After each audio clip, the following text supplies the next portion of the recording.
ओम अज्ञानतिमिरान्धस्य ज्ञानञ्जनशलाकया चक्षुरुन्मिलितं येन तस्मै श्रीगुरुवे नमः। श्रीचैतन्यमनोभीष्टं स्थापितं येन भूतले स्वयं रूपकदा मह्यं ददाति स्वपदान्तिकं वन्देऽहं श्रीगुरु श्रीभूतपदकमलं श्रीगुरून् श्रीरूपं साग्रजातं सगण रघुनाथान्वितं तं सजीवं साद्वैतं सावधूतं परिजनसहितं कृष्णचैतन्यदेवं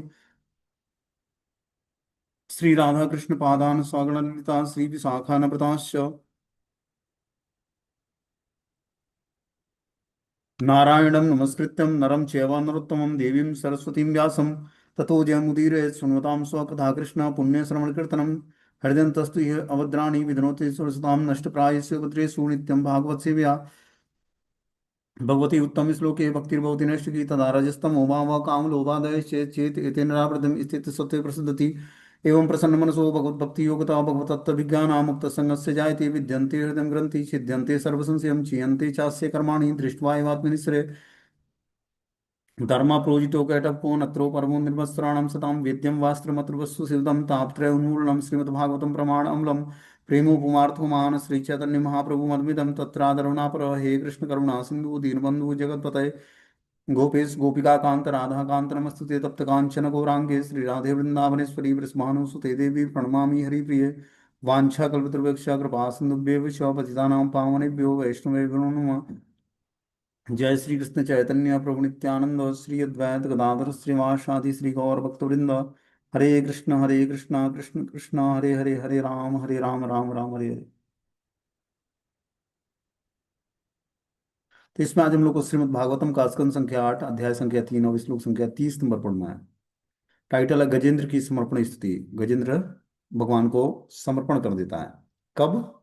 जब वो दुखद स्थिति में होता है। भगवान बताते हैं कि 4 तरह के लोग हमारे पास आते हैं, ठीक है ना। भगवत गीता में आर्थ अर्थार्थी जिज्ञासु और ज्ञानी। तो गजेंद्र उसमें से आर्थ मतलब दुखी होकर भगवान के पास भगवान की प्रार्थना की है उसने। बोलते हैं श्री शुक उवाच एवं गजेंद्र उपवर्णित निर्विशेषम ब्रह्मादयो विविध लिंग मिदाभिमानम नेते यदोप स्पृश्य निखिलात्म कत्वात् तत्रा अखिल मरमयो हरिरा विरासितम। श्री सुखदेव गोस्वामी ने आगे कहा कि जब गजेंद्र किसी व्यक्ति विशेष का नाम न लेकर परम पुरुष का वर्णन कर रहा था तो उसने ब्रह्मा शिव इंद्र चंद्र इत्यादि देवताओं का आह्वान नहीं किया। अतएव उनमें से कोई भी उनके पास नहीं आए, किंतु चूंकि भगवान हरि परमात्मा हैं, पुरुषोत्तम हैं, अतएव वे गजेंद्र के समक्ष प्रकट हुए। तो देखो, भगवान का कुछ मुख्य नाम होता है, कुछ गौड़ नाम होते हैं। मुख्य नाम लीलाओं पर आधारित होता है और गौड़ नाम जो है अवतारों पर आधारित होता है। या फिर जो भगवान के अलग अलग सृष्टि का संचालन करते हैं तो उनको कोई सृष्टि का संचालक बोलता है, कोई अलग अलग नामों से भगवान को पुकारा जाता है। लेकिन जो मुख्य नाम है हरि गोविंद राम कृष्ण, ये सब लीलाओं पे आधारित है। गौड़ नाम जो है भगवान के अप्रत्यक्ष नाम है। अप्रत्यक्ष नाम जैसे मान लो कि कोई बोलता है कि ब्रह्मांड के पालन करता है, तो कृष्ण ब्रह्मांड के पालन करता है, तो अप्रत्यक्ष न कहकर अप्रत्यक्ष रूप से भगवान का नाम लेता है, तो गौड़ नाम कहलाता है भगवान का। तो गजेंद्र की प्रार्थनाओं में भगवान का गौड़ नाम लिया जाता है, मुख्य नाम नहीं लिया गजेंद्र ने, ठीक है ना। तो इसलिए उसने बोला कि जब गजेंद्र किसी व्यक्ति विशेष का नाम न लेकर परम पुरुष का वर्णन कर रहा था। परम पुरुष कौन है? भगवान कृष्ण ही परम पुरुष है, ईश्वरा परमा कृष्ण। तो उसने ब्रह्मा शिव इंद्र चंद्र इत्यादि देवताओं का आह्वान नहीं किया, उसने साक्षात भगवान का आह्वान किया, परम पुरुष का।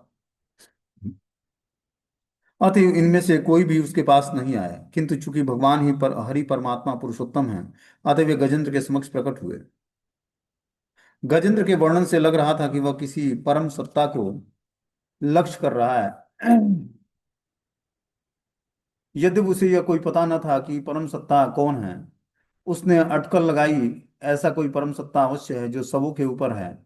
ऐसी स्थिति में भगवान के विविध अंशों ने यथा ब्रह्मा शिव इंद्र चंद्र इत्यादि ने सोचा कि यह तो सहायता के लिए हमें नहीं बुला रहा है, यह तो उस ब्रह्म को बुला रहा है जो हम सबों से ऊपर हैं। जैसा कि गजेंद्र ने वर्णन किया, भगवान ने के विविध अंश जिसमें देवता मनुष्य और पशु भी सम्मिलित हैं, जो विभिन्न रूपों से आच्छादित रहते हैं। तो गजेंद्र ने परम सत्ता मतलब परम पुरुष को का आह्वान किया। उन्होंने कहीं इंद्र चंद्र या ब्रह्मा शिव आदि का आह्वान नहीं किया। इसलिए कोई भी देवता प्रकट नहीं हुआ उनकी सहायता करने के लिए, क्योंकि वो परम ब्रह्म को, भगवान को बुला रहा था। गजेंद्र ने वर्णन किया कि भगवान के विविध अंश हैं, जिसमें देवता, मनुष्य और पशु भी सम्मिलित हैं, जो विभिन्न रूपों में से आच्छादित हैं। यद्यपि देवताओं के जिम्मे ब्रह्मांड के विविध भागों की देखभाल का उत्तरदायित्व होता है, किंतु गजेंद्र ने सोचा कि ये सब उनकी उसकी रक्षा कर पाने में असमर्थ है। तो गजेंद्र को लगा कि ये जो है, कोई भी व्यक्ति हमारी रक्षा करने में समर्थ नहीं है। इसलिए उसने हरि को पुकारा। हरि बिना नेव मृति तरंती, कोई भी व्यक्ति किसी को जन्म, मृत्यु, जरा तथा व्याधि के संकट से बचा नहीं सकता है। केवल भगवान ही संसार के खतरों से रक्षा कर सकते हैं। अतएव इस भयानक संसार से मुक्त होने के लिए बुद्धिमान व्यक्ति भगवान के पास जाता है, किंतु देवता के पास नहीं। इसलिए भौतिक संसार से और जो है व्याधियों से छुटकारा प्राप्त करना है, ठीक है ना, तो परम पुरुष का ही आह्वान करना है, उन्हीं की आराधना करनी है, उन्हीं की पूजा करनी है, उन्हीं को अपना इष्ट मानना है। देवी देवता हमें क्षणिक वरदान देते हैं। उस क्षणिक वरदान से व्यक्ति कुछ देर के लिए सुखी हो सकता है, लेकिन परमानेंटली उसको सुख प्राप्त नहीं होगा। परम आनंद और परम सुख तो भगवान ही दे पाएंगे। देवताओं के पास वो कोटा नहीं है कि पूर्ण सुख दे पाए, पूर्ण आनंद दे पाए। वो खुद आनंद में नहीं है, खुद वो परम सुख में नहीं है, क्योंकि उनके पास मैनेजमेंट की ड्यूटी है। तो जिसके पास है नहीं वो देगा कहां से? तो कृष्ण के पास परम सुख और परम आनंद है, क्योंकि नाम ही परमानंद है भगवान का।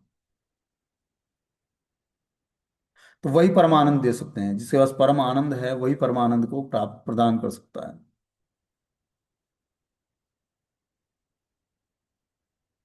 बोलते हैं देवताओं के जिम्मे ब्रह्मांड के विविध भागों के की देखभाल का उत्तरदायित्व था, किंतु गजेंद्र ने सोचा कि ये सब उसकी रक्षा कर पाने में असमर्थ हैं। कोई भी व्यक्ति किसी को जन्म, मृत्यु, जरा तथा व्याधि के संकट से बचा नहीं सकता। केवल भगवान ही संसार के खतरों से रक्षा कर सकते हैं। मात्र कृष्ण ही हमें जन्म, मृत्यु, जरा, व्याधि से के संकट से छुड़ा सकते हैं। केवल भगवान ही संसार के खतरों से रक्षा कर सकते हैं। अतएव इस भयानक संसार से मुक्त होने के लिए बुद्धिमान व्यक्ति भगवान के पास जाता है, किंतु देवता के पास नहीं। जैसा कि भगवत गीता में पुष्टि की गई है, कामस्ते अपहृत ज्ञाना प्रपद्यन्ते अन्य देवता। जो लोग अज्ञानी हैं वे क्षणिक भौतिक लाभ के लिए विभिन्न देवताओं के पास जाते हैं, किंतु वास्तविकता तो यह है कि ये देवता जीव को भौतिक संसार के खतरों से बचा नहीं सकते हैं। कि कोई व्यक्ति अज्ञानता के कारण विभिन्न देवताओं की उपासना करता है, किंतु वास्तविकता तो यह है कि देवता जीव की भौतिक संसार के खतरों से नहीं बचा सकते हैं। भौतिक संसार के खतरों से बचाने के लिए उसे परम पुरुष भगवान का ही आह्वान करना पड़ेगा। अन्य जीवों की तरह देवता भी भगवान के दिव्य शरीर के बाह्य अंग मात्र हैं।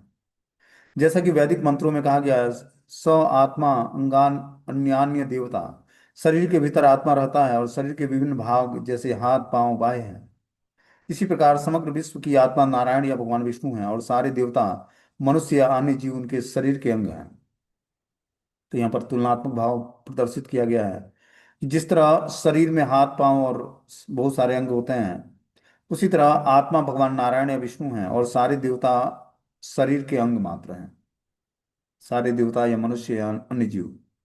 यह भी निष्कर्ष निकाला जा सकता है कि चूंकि वृक्ष अपनी जड़ों के बल पर जीवित रहता है, और जब जड़ों में पानी दिया जाता है तो वृक्ष के सारे अंगों को भोजन मिल जाता है, उसी तरह मनुष्य को चाहिए कि वो भगवान की पूजा करे, जो सबों के आदि मूल है। हम देखते हैं यहाँ पर एग्जाम्पल बता रहे हैं वृक्ष का। वृक्ष की जड़ में हम जल डालते हैं तो पूरा वृक्ष जो है हरा भरा हो जाता है। पेट में हम भोजन डालते हैं तो पूरा अंग जो है शक्ति से संचारित हो जाता है, क्योंकि पेट का काम क्या है? डाइजेस्ट करके उसके रसों को अलग अलग अंगों में प्रदान करना, ब्लड के माध्यम से या फिर रसों के माध्यम से। तो क्या होता है? सबको पुष्टि मिलती है, पौष्टिकता मिलती है, उससे पोषण मिलता है। उसी प्रकार बता रहे हैं कि जब हम परम पुरुष भगवान कृष्ण की पूजा करते हैं तो सारे देवी देवता ऑटोमेटिकली प्रसन्न हो जाते हैं। यद्यपि भगवान के पास तक पहुंचना अत्यंत कठिन है, किंतु वे हमारे अत्यंत समीप हैं, क्योंकि उनका वास हमारे हृदय में होता है। जो ही भगवान यह समझ लेते हैं कि कोई मनुष्य पूर्णतया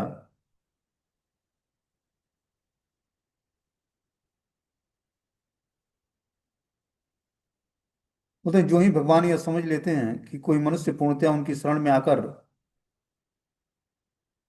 कृपा याचना कर रहा है, त्यों ही वह तुरंत कार्यवाही करते हैं। फलतः गजेंद्र की रक्षा करने के लिए यद्यपि देवता नहीं आए, किंतु उसकी भाव प्रमण स्तुति के कारण भगवान तुरंत ही उसके समक्ष प्रकट हुए। इसका अर्थ यह नहीं है कि देवता गजेंद्र से अप्रसन्न थे। बल्कि वास्तव में जब विष्णु की पूजा की जाती है तो अन्य सारे देवता की भी पूजा हो जाती है। यस्मिन तुष्टे जगत तुष्टम। यदि भगवान प्रसन्न हैं तो सभी प्रसन्न होते हैं। यथा तरो मूल निषेचनेन तृप्यन्ति यत् तत् अस्कंद भुजोपशाखा प्राणोपहारश्च यथेन्द्रियाणाम तथैव सर्वाहरणमच्युतेज्या। जिस प्रकार वृक्ष की जड़ में पानी डालने से तना, शाखाएं और अन्य सभी भाग ऊर्जित हो जाते हैं, उसी प्रकार उदर में भोजन के पहुंचने से इंद्रियां तथा शरीर के अन्य अंग चैतन्य हो उठते हैं। उसी प्रकार भक्ति द्वारा भगवान की पूजा करने से पूर्ण पुरुषोत्तम भगवान के अंश रूप देवता स्वतः ही तो संतुष्ट हो जाते हैं। जब भगवान की पूजा की जाती है तो सारे देवता तुष्ट हो जाते हैं। तो इसलिए हमें अलग से देवताओं की पूजा करने की आवश्यकता नहीं है। हमें क्या करना है, परम पुरुष भगवान कृष्ण की पूजा करनी है। उनके संतुष्ट होने से सारे देवी देवता ऑटोमेटिकली संतुष्ट हो जाएंगे। और जब तक हमारे भक्ति में अनन्यता नहीं आएगी, अनन्यता मतलब हम एक इष्ट आराध्य को नहीं पकड़ेंगे। भगवान के भी अनेक स्वरूप हैं। राम, वराह, नरसिंह, कूर्म, परशुराम, बलराम, बहुत सारे स्वरूप हैं भगवान के। ठीक है ना। तो किसी भी एक स्वरूप पर अनन्यता जरूरी है भक्ति में। जिस भी रूप से हमारा आकर्षण है, राम से या कृष्ण से या बलराम से या जो भी है, उस स्वरूप में जब हम अनन्य भाव से जुड़ेंगे तभी भगवान से हमारा आदान प्रदान शुरू होगा। बिना अनन्यता से के जुड़े हुए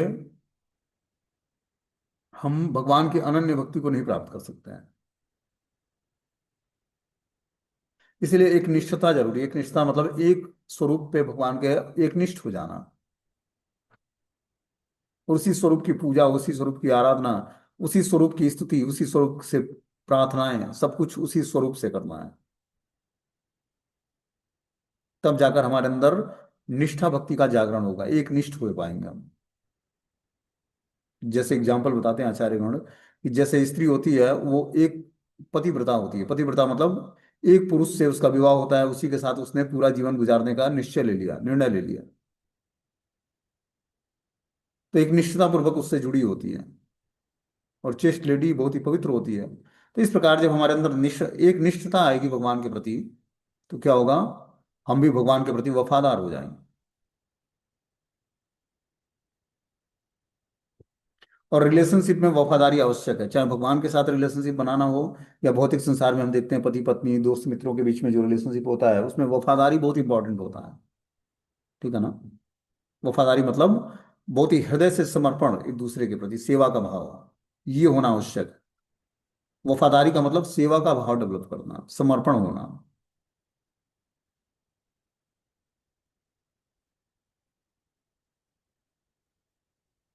आगे 31वें श्लोक में बता रहे हैं कि तम त्वदतार्थमुपलभ्य जगत निवासम श्रोत्रम निशम्य दिविजे स संस्तुवर्दिम छंदोमयेन गरुणेन समुद्यमानम चक्रायुधो अभ्य गमदासु यथो गजेन्द्रम।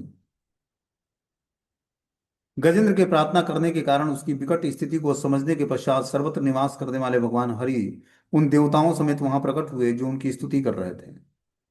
अपने हाथों में चक्र तथा अन्य आयुध लिए और अपने वाहन गरुड़ पर की पीठ पर सवार होकर वे तीव्र गति से अपनी इच्छानुसार गजेंद्र के समक्ष प्रकट हो गए। क्या बता रहे हैं कि गजेंद्र के प्रार्थना करने के कारण उसकी विकट स्थिति को समझने के पश्चात सर्वत्र निवास करने वाले भगवान हरि उन देवताओं समेत वहां प्रकट हुए जो उनकी स्तुति कर रहे थे।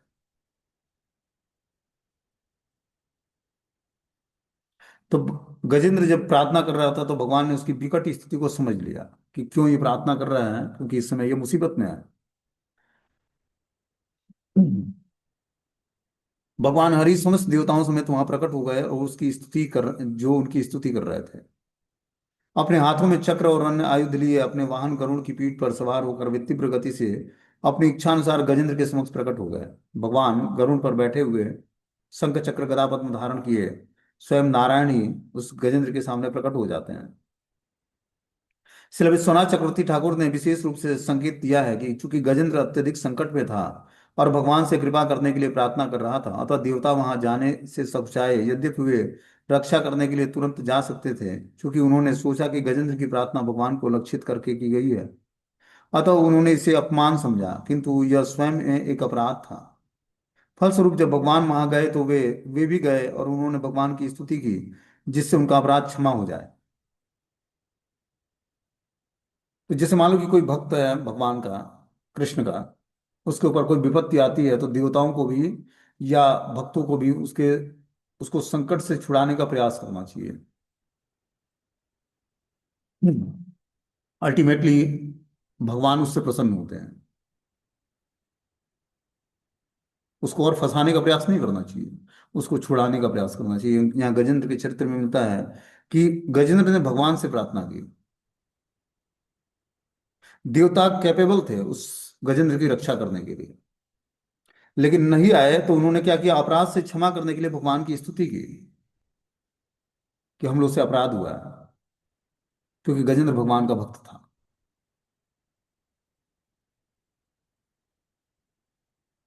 सुनिए बात को। तो क्या है कि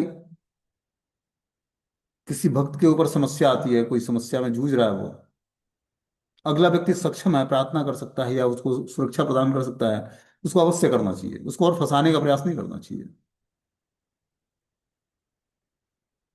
अल्टीमेटली रक्षा करने वाले कृष्ण ही हैं। किसी भी देवता देवी में या भक्त में कोई इतना कैपेबल नहीं है जो किसी की रक्षा कर सके। वो अपना रक्षा नहीं कर सकता इस भौतिक संसार में, दूसरे की रक्षा कैसे करेगा। खुद तीन गुणों से व्यक्ति जूझ रहा है, देवता भी जूझ रहे हैं, वो दूसरे की रक्षा कैसे कर सकता है। अल्टीमेटली रक्षा करने वाले भगवान ही हैं। लेकिन हमारी प्रार्थनाओं से भगवान प्रसन्न होते हैं। हम कई बार मैंने एग्जाम्पल बताया है प्रचेताओं का। प्रचेता भगवान के महान भक्त थे और 10 भाई थे। दसों ने मिलकर भगवान की एक साथ स्तुति की, एक साथ मंत्र जाप किया, भगवान शिव को अपना गुरु बनाया और उनसे मंत्र दीक्षा लिया, और एक साथ सबने मिलकर उस मंत्र का जाप किया। भगवान नारायण प्रसन्न हो गए कि तुम लोग 10 भाई एक साथ भगवान की सेवा की हो। इस क्वालिटी से मैं अति प्रसन्न हूं, और एक साथ सबको दर्शन देते हैं।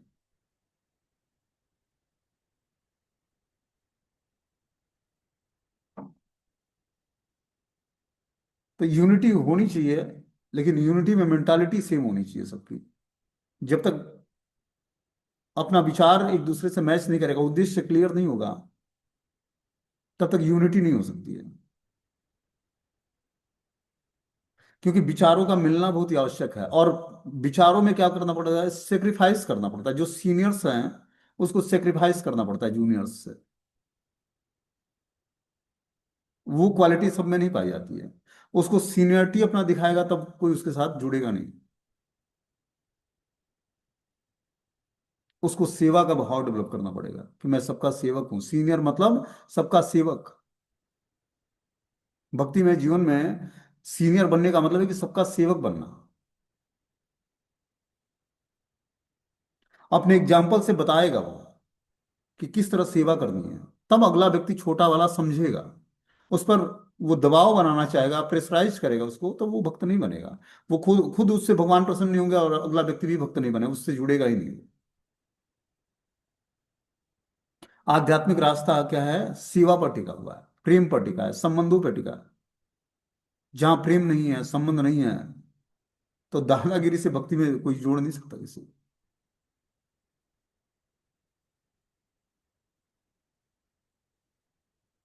सीनियर बनने का मतलब होता है सेक्रीफाइस करना, हृदय में करुणा जागृत होना दूसरे के प्रति। तब वो सीनियर किस बात का है। दिव्य जो 26 क्वालिटी है भक्तों में, भगवान में 26 क्वालिटी जो भक्तों में होती है, वो उसके अंदर ज्यादा है, इसीलिए वो सीनियर है। अगर जो नहीं है तो सीनियर किस बात का है।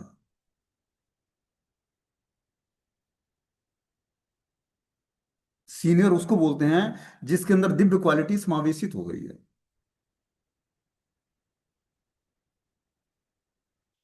जो अनर्थों से छूट गया है, जो भगवान के करीब है, उसको सीनियर बोलते हैं। सीनियर का मतलब ये नहीं कि मैं 25 साल से भक्ति में हूं तो मैं सीनियर हो गया, बाकी सब जूनियर ही हो सकता है। 2 साल का भक्त हो और भगवान के बहुत ही करीब हो, उसके अंदर बहुत सारी अच्छी क्वालिटियां हो, वो भगवान का महान भक्त है। वो सीनियर है हमारा, वो पूजनीय है हमारे लिए।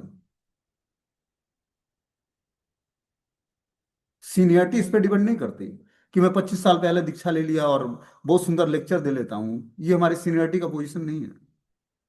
बहुत सारे हमारे फॉलोअर हैं, बहुत सारे हरे कृष्णा दंडवत प्रणाम करने वाले लोग हैं, ये सीनियरिटी का वो नहीं है। सीनियरिटी मतलब हृदय में उदारता, सबके लिए प्रेम, वो सीनियरिटी है। सीनियरिटी उसको बोलते हैं। कि अगला व्यक्ति आप पर गलत व्यवहार कर रहा है, फिर भी आप उसके साथ बहुत ही पॉजिटिव हो। ऐसा कर पाता है कोई? नहीं कर पाता। हरिदास ठाकुर को 22 बाजारों में मारा गया कोड़े से। क्यों? मुसलमान होकर हिंदू भगवान का नाम लेता है। तो उतने मार खाने के बाद भी हरिदास ठाकुर क्या प्रार्थना कर रहे हैं कि हे प्रभु, इनको सद्बुद्धि दो, ये कर क्या रहे हैं इनको पता नहीं है। क्या इतना कोई सेक्रीफाइस करेगा? नहीं करेगा। ये सीनियरिटी है।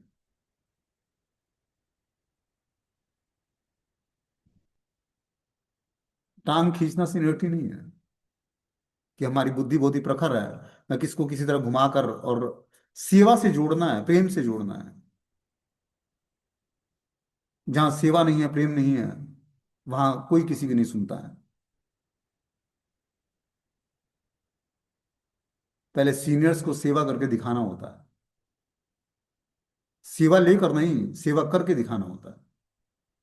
तब माता क्या करती है, पिता क्या करता है, एक बच्चे को परवरिश देने के लिए पहले उसकी सेवा करता है। फिर वही बालक जाकर बुढ़ापे में उसके जीवन का सहारा बनता है।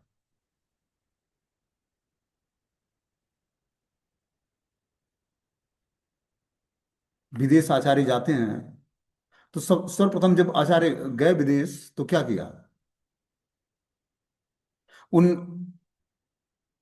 हिप्पियों को भक्त बनाने के लिए पहले उनको भोजन बना के खिलाया, प्रसाद बना के खिलाया, उनके बर्तन धोए। वो सिगरेट पीकर मुंह पर फूंक देते।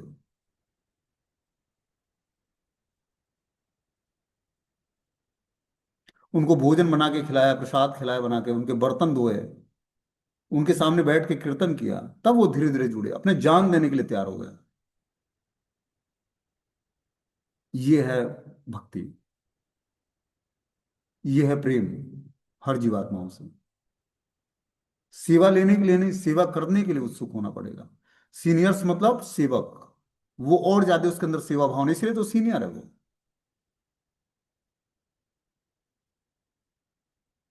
सेवा लेने वाला महान नहीं है, सेवा करने वाला महान है। इसलिए सेवा करने के लिए उत्सुक होना चाहिए। इसी महानता से भगवान, इसी क्वालिटी से भगवान प्रसन्न होते हैं। कि व्यक्ति के अंदर सेवा भावना कितनी है, दूसरे के प्रति वो समर्पण कितना है, सेवा कितनी है उसकी, इससे भगवान प्रसन्न। इससे भगवान प्रसन्न नहीं होते कि आप सीनियर हो, कुर्सी पे बैठे हो और लेक्चर दे रहे हो, इसलिए मैं सीनियर हूँ, मुझे बहुत ज्ञान है। ज्ञान है भगवान के द्वारा दिया हुआ क्या है? एक थोड़ा बहुत, क्या बोल सकते, ऐश्वर्य है बस। या गुरु के द्वारा दिया हुआ ऐश्वर्य है। तो हमें क्या करना चाहिए? बहुत ही सेक्रीफाइस करना पड़ता है सीनियर्स बनने के लिए। सीनियर मतलब सेक्रीफाइस करना आना चाहिए, गलतियों को माफ करने आना चाहिए। ये दिव्य क्वालिटी ब्राह्मण के अंदर होती है। सब नहीं डेवलप कर पाएगा। इस भौतिक संसार में किसी को भक्त बनाना इतना आसान नहीं है। सब काम क्रोध मोह मत्सरी से जूझ रहे हैं। उनको पकड़ के कोई भक्त बना दे तुरंत कि वो हरे कृष्ण महामंत्र जपने लगे, बहुत ही उसको प्रेम पूर्वक समझा के लगाना पड़ता है। एक भक्त बनाने के लिए कितना ब्लड जलाना पड़ता है, कितना उसका वो करना पड़ता है, आवा भगत करना पड़ता है। तब वो व्यक्ति सुनना शुरू करता है। इस भौतिक संसार में कोई नहीं सुनता है किसी की। सब धन कमा रहे हैं, फर्स्ट क्लास है, ऐसो ऐसो आराम की सुविधाएं हैं। कौन चाहेगा कि बैठ के सुबह 4 बजे उठ के माला फेरें? कोई नहीं चाहता है। तो कराने के लिए उसको पहले मनाना पड़ता है। और उसके बाद वो बोलेगा कि आपसे क्यों जुड़ जाएं भाई, बहुत सारे हाईलाइटेड बड़े बड़े बाबा जी लोग हैं जिनका यूट्यूब में लेक्चर आता है, बहुत सारे फॉलोअर्स हैं, और बहुत अच्छा लेक्चर भी देते हैं, और वास्तव में भक्ति भी बताते हैं सही।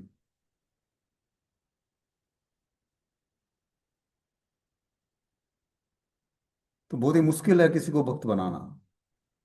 ये तो गुरु परंपरा की कृपा से ही कोई किसी को किसी की बातों को सुन सकता है, और कोई दूसरा माध्यम नहीं है।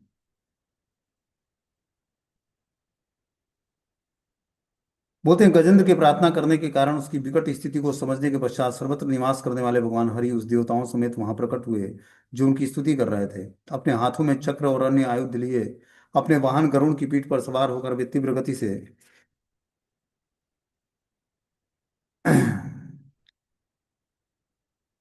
अपनी इच्छा अनुसार गजेंद्र के समक्ष प्रकट हुए। श्रील विश्वनाथ चक्रवर्ती ठाकुर ने विशेष रूप से संकेत दिया है कि चूंकि गजेंद्र अत्यधिक संकट में था अतः भगवान से कृपा करने के लिए प्रार्थना कर रहा था, अतएव देवता वहां जाने से सकुचा रहे थे। यद्यपि वे रक्षा करने के लिए तुरंत जा सकते थे, चूंकि उन्होंने सोचा कि गजेंद्र की प्रार्थना भगवान को लक्षित करके की गई है, अतः उन्होंने इसे अपमान समझा कि गजेंद्र ने भगवान को पुकारा है तो ये भगवान का अपमान होगा और जो हम लोग चले जाएंगे तो इसलिए देवता प्रकट नहीं हुए। किंतु यह स्वयं में एक अपराध था। फलस्वरूप जब भगवान वहां गए तो वो देखे कि भगवान की स्तुति की, जिससे उनका अपराध क्षमा हो सके। तो गजेंद्र की रक्षा करने के लिए देवताओं को आना चाहिए था, ये अपराध लगा उन्हें। उन्होंने क्या किया, भगवान से स्तुति की कि आप हमारे अपराधों को क्षमा कर दीजिए। बोलते हैं सो अनंत सरसूयुरुबलेन गृहीत आर्तो दृष्ट्वा गरुणमति हरि ख उपात चक्रम उच्छिप्यम सांबुजकरम गिरिमाह कृच्छा नारायण अखिल गुरु भगवन नमस्ते। घड़ियाल ने गजेंद्र को जल में बलपूर्वक पकड़ रखा था, जिससे वह अत्यधिक पीड़ा का अनुभव कर रहा था। किंतु जब उसने देखा कि नारायण अपना चक्र घुमाते हुए गरुण की पीठ पर बैठकर आकाश में आ रहे हैं, तो उसने तुरंत ही अपनी सूंड में कमल का एक फूल ले लिया और अपनी वेदना के कारण अत्यधिक कठिनाई से निम्नलिखित शब्द गाए, हे भगवान नारायण, हे ब्रह्मांड के स्वामी, हे परमेश्वर, मैं आपको सादर नमस्कार करता हूँ।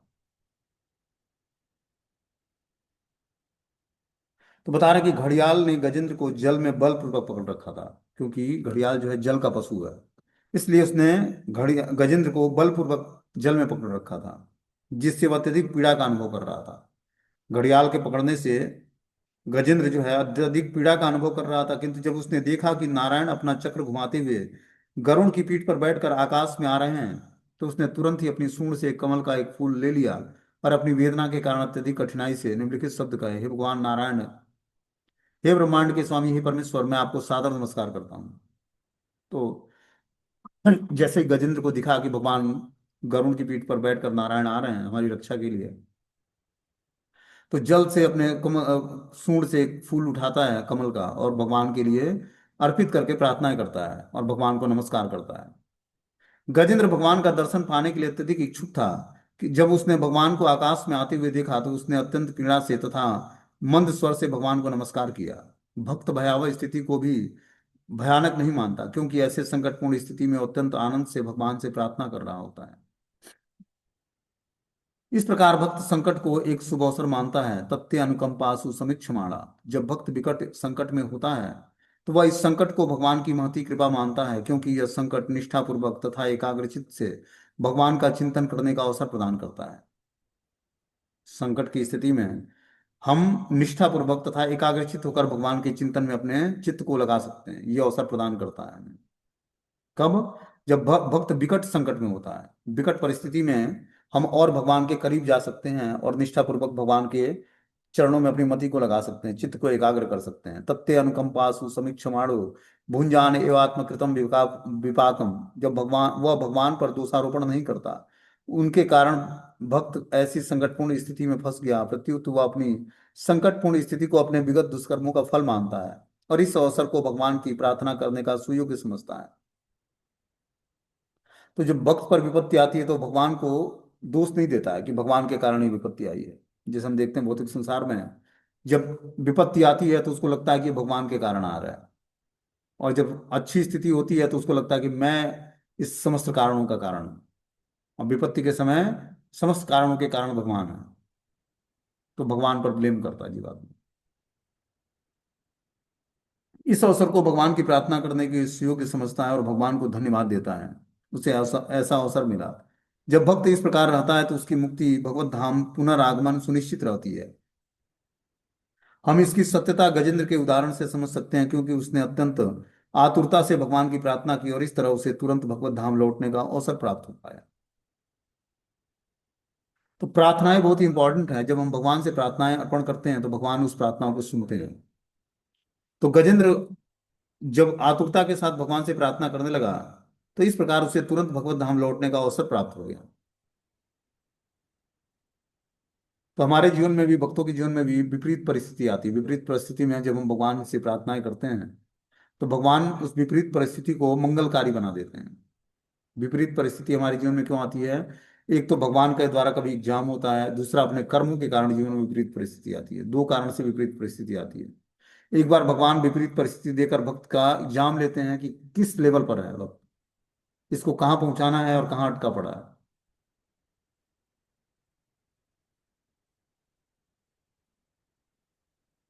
आगे बता रहे कि तम वीक्ष पीड़ित मज सहसा वितीर्यम सग्राहमासु सरसम कृपयो जहारम ग्राहादिपाटित मुखा दरिणा गजेन्द्रम सपश्यताम हरि मुमुच्य द्रुक्षियाणम। तत्पश्चात गजेंद्र को ऐसी पीड़ित अवस्था में देखकर अजन्मा भगवान हरि तुरंत अहेतुकी की कृपावश गरुण की पीठ से नीचे उतरे और गजेंद्र को घड़ियाल समेत जल से बाहर खींच लाए। तब समस्त देवताओं की उपस्थिति में जो सारा दृश्य देख रहे थे, भगवान ने अपना चक्र से घड़ियाल के मुख को उसके शरीर से पृथक कर दिया। इस प्रकार उन्होंने गजेंद्र को बचा लिया। तो भगवान ने यहाँ पर गजेंद्र को पीड़ित अवस्था में देखकर जो अजन्मा भगवान श्री हरि हैं, वो अपनी आहेतुकी की कृपा प्रदर्शित करते हुए गरुण की पीठ से नीचे उतरते हैं और गजेंद्र को घड़ियाल समेत जल से बाहर खींच ले आते हैं। तब समस्त देवताओं की उपस्थिति में जो सारा दृश्य देख रहे थे, भगवान ने अपने चक्र से घड़ियाल के मुख को उसके शरीर से पृथक कर दिया और इस प्रकार उन्होंने गजेंद्र को बचा लिया। मतलब घड़ियाल को भगवान ने वध कर दिया और इस प्रकार गजेंद्र की रक्षा की। तो इस समर्पण स्तुति से हमें यही सीखने को मिलता है कि यह समर्पण स्तुति यहाँ पर समाप्त हो जाती है गजेंद्र की, कि जब हम भगवान को समर्पित होते हैं तब हमारा भगवान पूर्ण रूप में टेक केयर करते हैं। समस्त परिस्थितियों से, जो भी इस भौतिक संसार में हर व्यक्ति घड़ियाल रूपी माया से ग्रसित है, ठीक है ना। बद्ध अवस्था में उसको घड़ियाल ने ग्रसित कर रखा है। तो बद्ध अवस्था के दोषों से हमें छुटकारा प्राप्त करना है। बद्ध अवस्था के दोष क्या हैं? गलतियां करना, अपूर्ण इंद्रियां होना, धोखा देना और मोहग्रस्त होना। ये चार दोषों के कारण हम इस भौतिक संसार में बद्ध अवस्था में होते हैं। इस चारों दोषों से छुटकारा प्राप्त करना है। मोहग्रस्त नहीं होना है, जिसकी हम सेवा करते हैं उसी से मोहग्रस्त हो जाते हैं। भौतिक संसार में गलतियां करते हैं तो गलतियां करना छोड़ना पड़ेगा। गलतियां कैसे होती हैं? जो हम शास्त्रों के विरुद्ध कार्य करते हैं वो गलतियां हैं। हमारी इंद्रियां अपूर्ण हैं। अपूर्ण इंद्रियों से हम पूर्ण भगवान, पूर्ण पुरुषोत्तम भगवान को नहीं जान सकते हैं। तो अपूर्ण इंद्रियों से हम कैसे जान सकते हैं कृष्ण को? तो पूर्ण इंद्रियां कैसे होंगी? जब हम अपूर्ण इंद्रियों को भगवान की सेवा में लगा देंगे तो इंद्रियां पूर्ण हो जाएंगी। और भौतिक संसार में धोखा देने की प्रवृत्ति होती है, ठीक है ना। तो बद्ध अवस्था में ये जो लक्षण है धोखा देने की, ये बहुत ही तीव्र होता है। तो इन चार लक्षणों से जब व्यक्ति छुटकारा प्राप्त कर लेता है तब वो धीरे धीरे मुक्त जीवात्मा बनता है। तब वो भगवान को जानने की योग्यता आ जाती है उसके अंदर।